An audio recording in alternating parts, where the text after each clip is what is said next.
Hello, one and all! This is my review of That Time I Got Reincarnated as a Slime, Volume 20, and this was a wild one.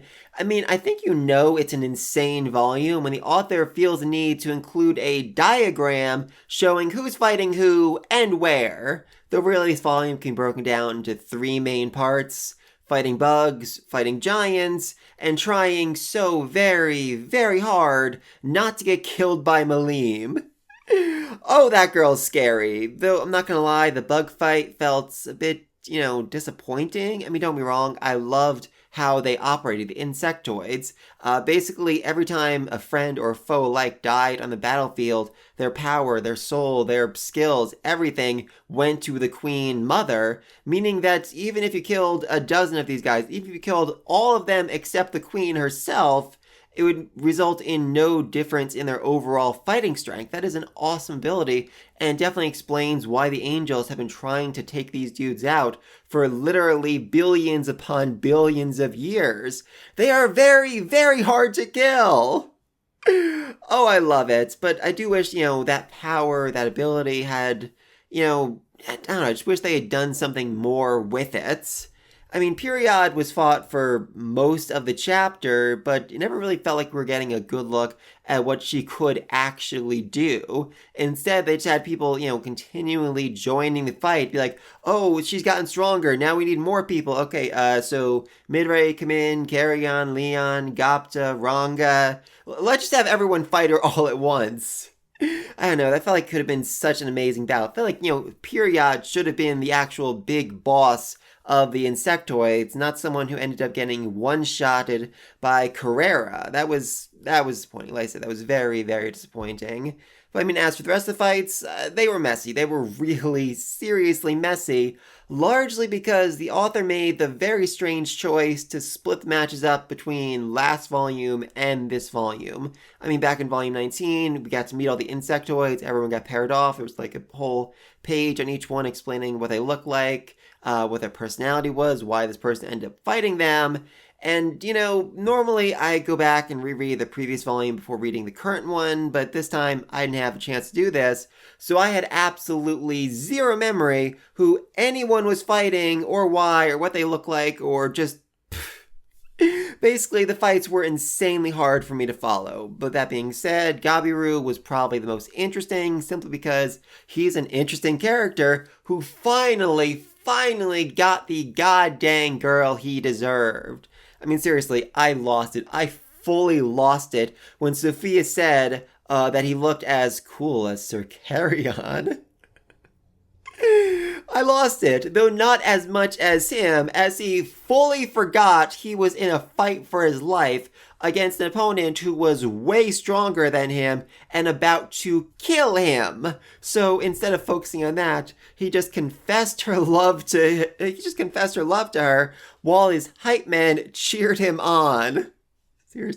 Seriously got above. The anime needs to get to this point. The anime needs to get to this scene just so we can have those three idiots cheering for him. Though I did genuinely feel bad for his opponents, and I think the author did too, as he literally said, as sad as it might have been for Beat Hop, the world can be a very absurd place sometimes. As the power of love and the sudden evolution of his spear to God class assured an easy win for Gabiru and a girlfriend. I mean, like I said, good for you, man. You fully and completely deserved that.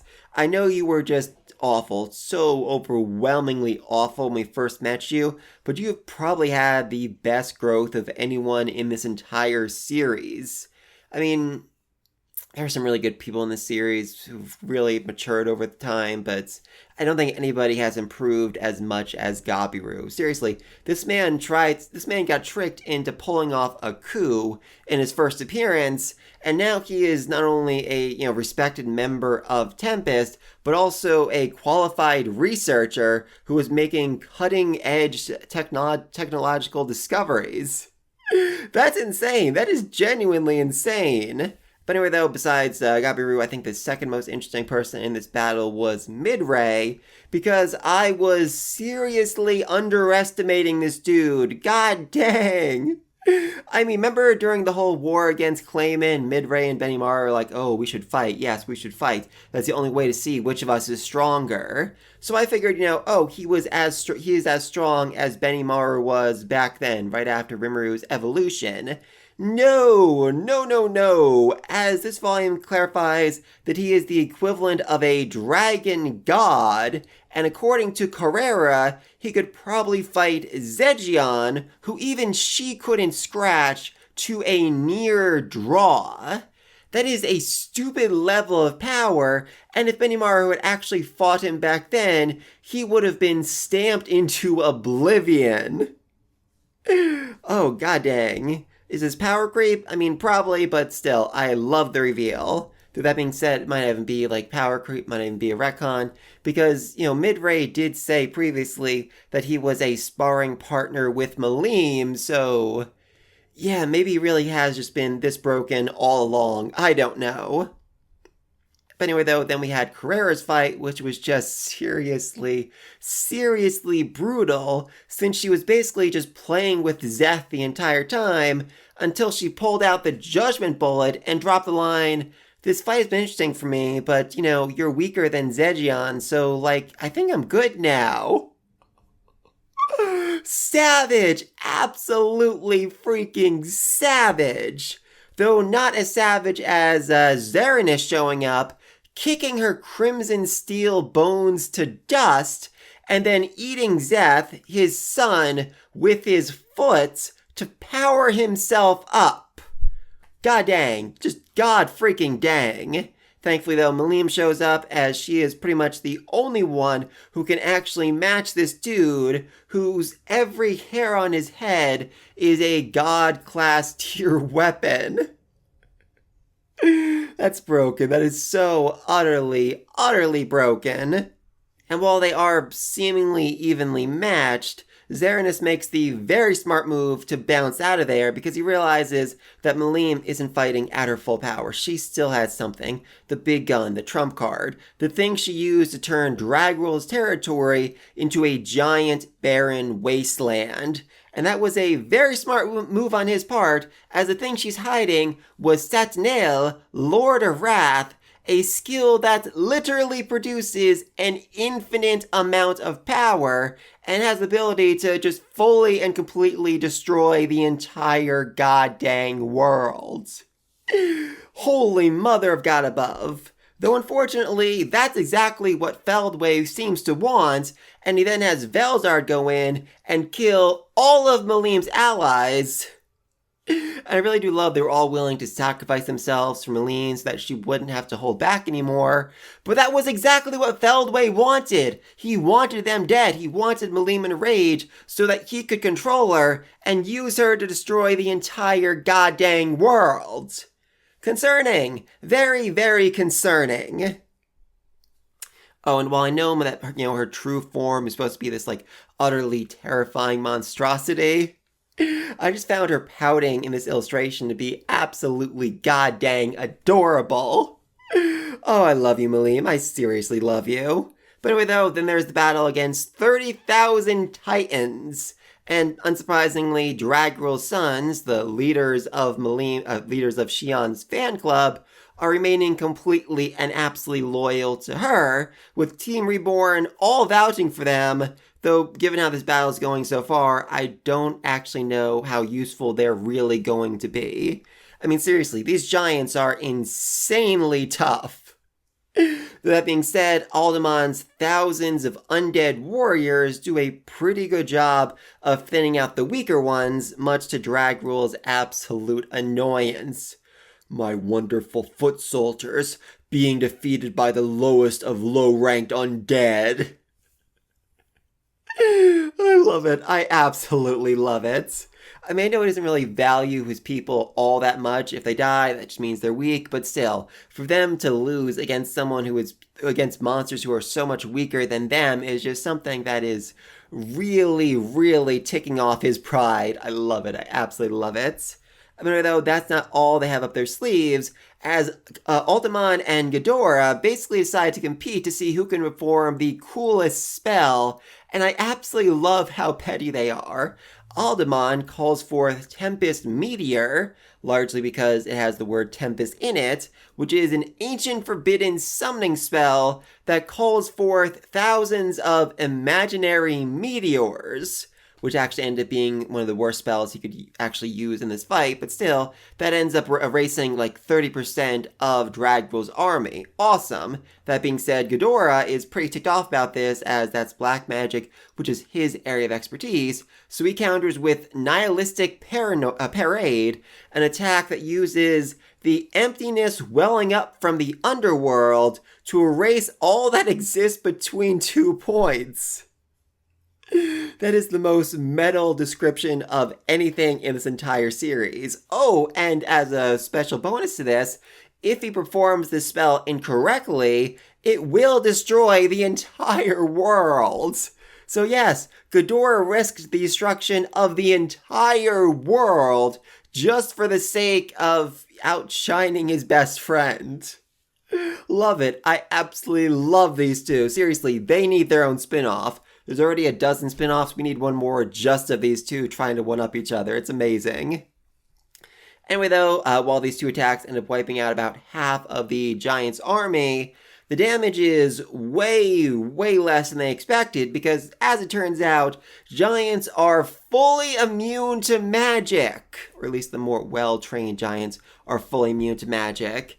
And it seems like Luminous kinda knew that, but she still tried to take out Dragul with Sanctuary Disintegration, a spell that crystallizes the totality of the prayers of the whole city. And while this should kill anyone, because it's a spell, because it's magic, it does absolutely 0 damage to Dragul, so yeah, not good, not good. Though thankfully, Aldemon isn't done yet, using Create Immortal Legion to summon up 2,000 brand new Death Giants. Seriously, I know the Giants weren't all that bothered by their companions dying left and right, but I feel like it has to affect morale just a little bit if those, dead companions rise up and start trying to murder you. Oh, this man is sick, and I love him. But again, that's not the end of Aldemon, who is like the MVP for this volume, as he then fuses with Venti to reclaim his former power as a monk of the Holy Fist. I love this. It is such an obvious retcon that even Venti points out, like, dude, I have known you for centuries, literal centuries, and you have never once mentioned the fact that you were a monk of the Holy Fist. I don't even think that's a real thing. What the freak is a monk of the Holy Fist? Such an obvious retcon, but I don't care because it is so absolutely hilarious to imagine a skeleton being good at punching people. And he is, in fact, really freaking good at it, to the point that Ultima says that he is now her equal and could be a good match for Zegion. Insane. Genuinely insane. And I'm so freaking excited to see the rest of this fight. Seriously. Like I said, Aldemon, you are a serious MVP of this volume. Meanwhile, Shion is just getting her butt kicked. Not only because she can't use time stock magic like Dragul, but also because she's not even close to being at his level, and even with full strength, even with all of her skills set to the max to do the most damage she could possibly do, she cannot put a scratch on this man. And then, just as all hope seems lost for Luminous, she's saved by that hateful, irreverent, evil dragon, good old Eldora. I know it sounds weird, but I ship these two so freaking hard, and I cannot wait for this team up. I mean, Twilight, Luminous's creator, Dragul's best friend, did say there was something special about her. So I'm expecting some kind of, god tier power-up evolution into a demigod, into a god, into something. And, same for Shion, since, there's no way she's out of this fight.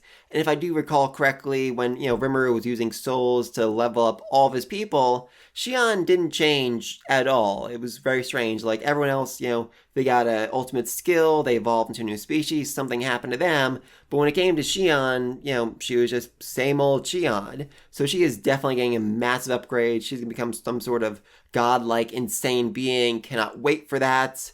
Funny though, as for the last battle, we have Milim and the angels and Jahil, who's I guess technically an angel, whatever, attacking the elf nation with the intention of destroying the sacred tree so that they can destroy the world more easily.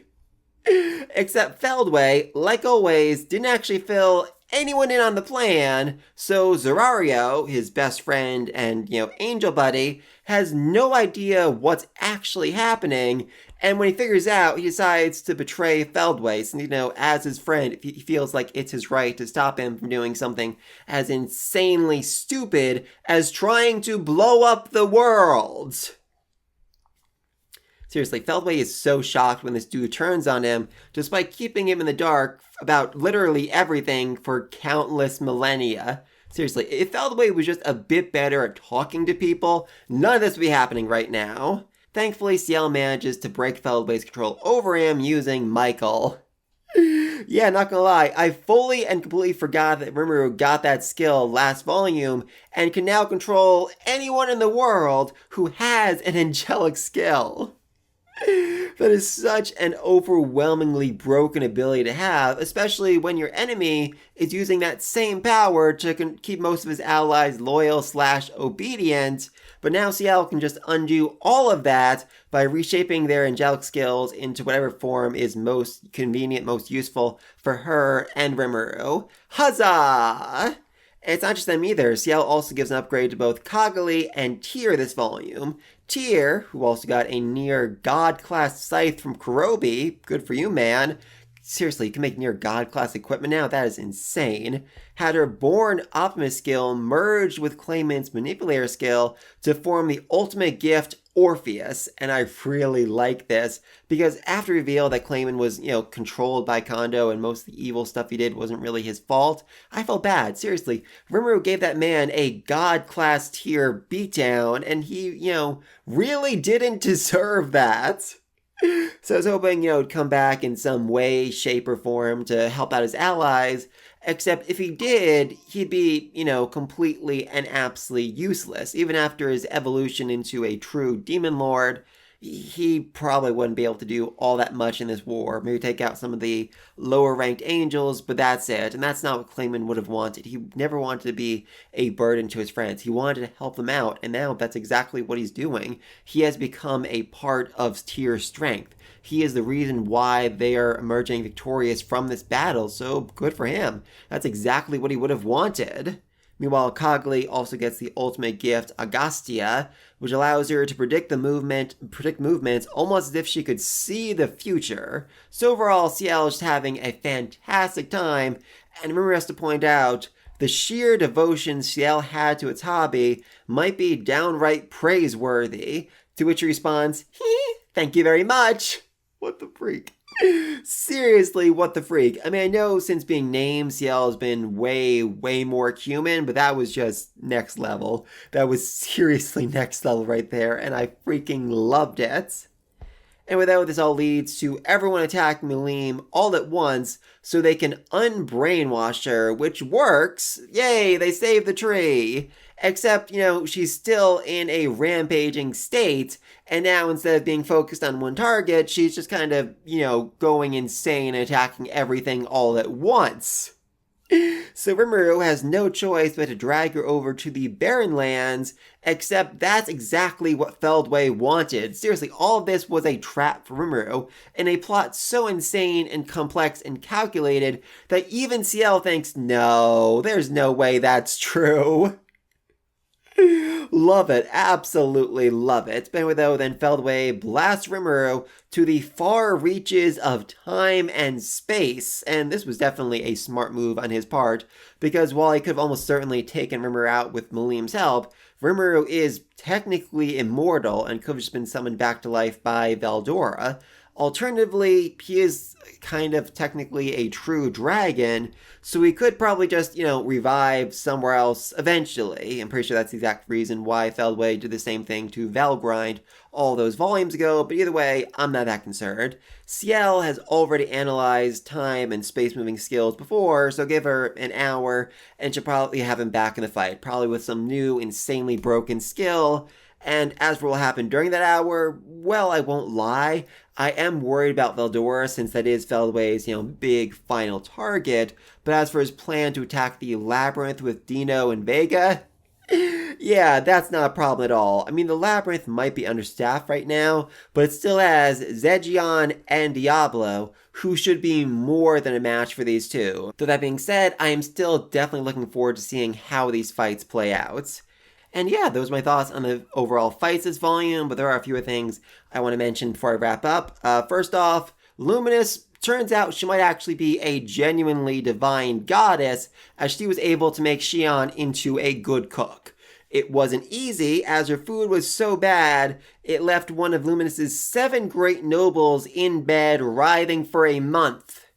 Seriously, this dude is nearly the equivalent of a demon lord, and even he was nearly killed by Shion's cooking. It's that bad. It is seriously that bad. God, seriously, Shion, just make the worst meal you can imagine and feed it to Dragroll. That'll probably take him out, but yeah, it turns out Shion's big problem this entire time was that she was not tasting her own cooking. I just assumed she had like a really twisted sense of taste, and she's like, oh, poison tastes good, but no, she just never tried it before. And now that she has, she was able to get better, so good for her. Huzzah! And also, speaking of Luminous, we find out a bit more about Gunther, her butler, who, as it turns out, is in fact her sibling, which I did not see that coming. I really thought he was like much lower on the totem pole than her, but no, he is a sibling to her. And oh god, I love Gunther so much. When she says that, he's like, oh, I didn't know you thought of me that way. Adorable. Seriously, I love this man so much. I've always loved this man. I've always loved the butler trope in general, and really see why later on this volume.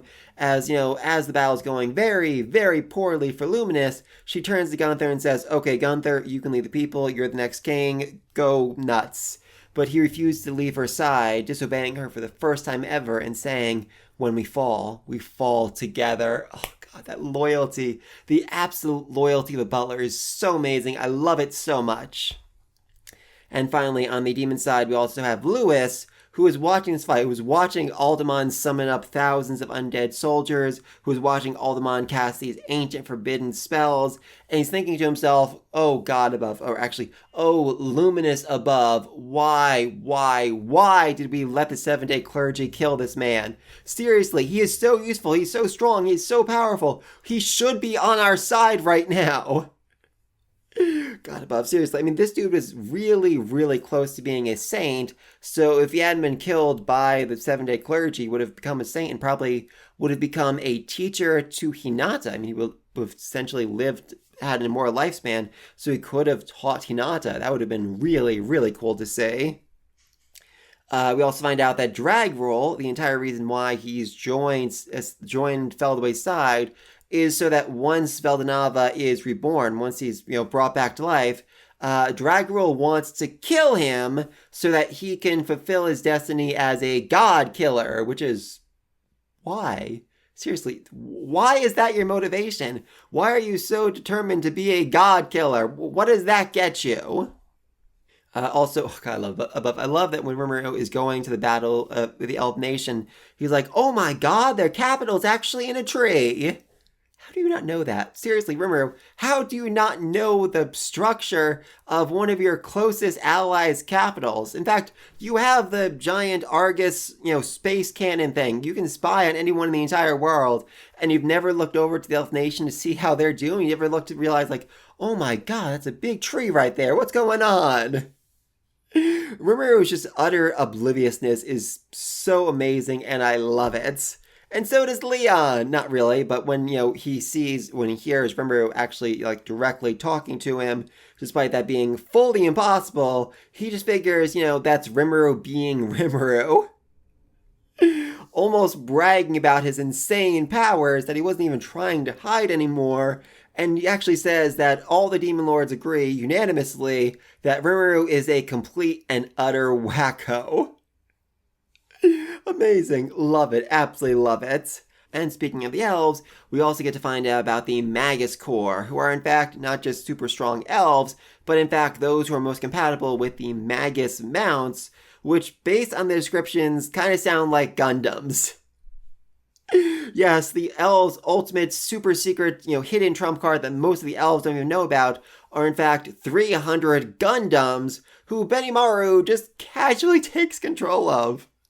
He turns to Misha, the Grand Empress, and is like, hey, can I lead these guys? And she's like, what the freak? Why not? A move so insane that even Leon and Zerario pause their fight to talk about how weird that is. Did he just take control? Yeah, I think he did. But that's their secret weapon. Yeah, I know. Why? How do you do that? Oh, God. To the point where Leon says, Rimuru is a very talented con man. And Zoe interrupts us. Actually, he's just naturally charismatic, which, I mean, fair. Maybe fair. But besides Rimuru, we also have Benimaru, who is the second MVP of this volume alongside Alderman, as he is, coordinating the fight against Heel, coordinating the fight against Zario, and coordinating everyone to battle against Milim. I mean, seriously, he's doing such a good job in coordinating the fight against Jahil that Jahil actually gets ticked off, saying, have you forgotten how terrifying I can be? To which Sylvie responds, I've never been in an easier fight than this. Seriously, everyone is being controlled and directed by Benimaru with such efficiency that it is that's the fight against Jahil, this terrifying hidden ultimate foe, is almost boring to them. And then to wrap things up, Benimaru uses his prominence acceleration to actually hurt Milim, to actually make her flinch, allowing Rimuru to undo the brainwashing on her. I definitely thought this was a weird move considering the relative power scales, since, the 300 Magus and Leon and Zerario weren't even able to make her blink, but all of a sudden Benimaru can just actually hurt her, can actually damage her. Until it was revealed that Ciel was basically using him as a guinea pig, as she found a way to create infinite energy using God of the Void's Void Collapse, but figured that the technique was too dangerous for Rimuru to use. Ciel, how dangerous was this really? What danger was Benimaru actually in, during this moment? Because I gotta say, that is very, very concerning, especially since you didn't fill Rimuru in on this, at all. Though that being said, now that she's found that it can actually work, I could see Rimuru using this in his next fight against Milim. I mean, seriously, if Milim has infinite energy and Rimuru has infinite energy, I feel like Rimuru would probably win that fight since Milim is, in a mindless rage, whereas Rimuru has a supercomputer in his head that can predict the next million moves in advance. So I like his odds right there. Then he can absorb Milim, then he can absorb Velzar, then he become the true new god of this world. Huzzah! But anyway, though, please leave all this down below. What do you think of this volume? What do you think of the fights? Do you have a hard time following the insectoid fights? What do you think of their whole gimmick of absorbing the powers of the dead to boost themselves up? How exactly is Shion, Luminous, and Veldora going to face off against the giants as they're, seemingly outmatched right there? I know that Veldora just showed up, but still, Veldora was a good match against Dragrel, but there's also his brother Fen, who is way stronger than him, and the other one, whose name I'm blanking on, who's facing off against Albert. That could be a pretty tricky fight right there. And now, we also have Rimuru fully disappearing and Feldway and Milim on the loose. Yeah, that's probably the biggest concern right now. I mean, if just Vega and Dino attack the Labyrinth, they can handle that. If the battle with the Giants is a bit iffy, but I still think they could probably come out ahead with that. But if Feldway and Milim join any of those fights, it is complete and absolute game over. So, yeah, not really sure what's going to happen there, but please let me know all this down below. And until next time, peace!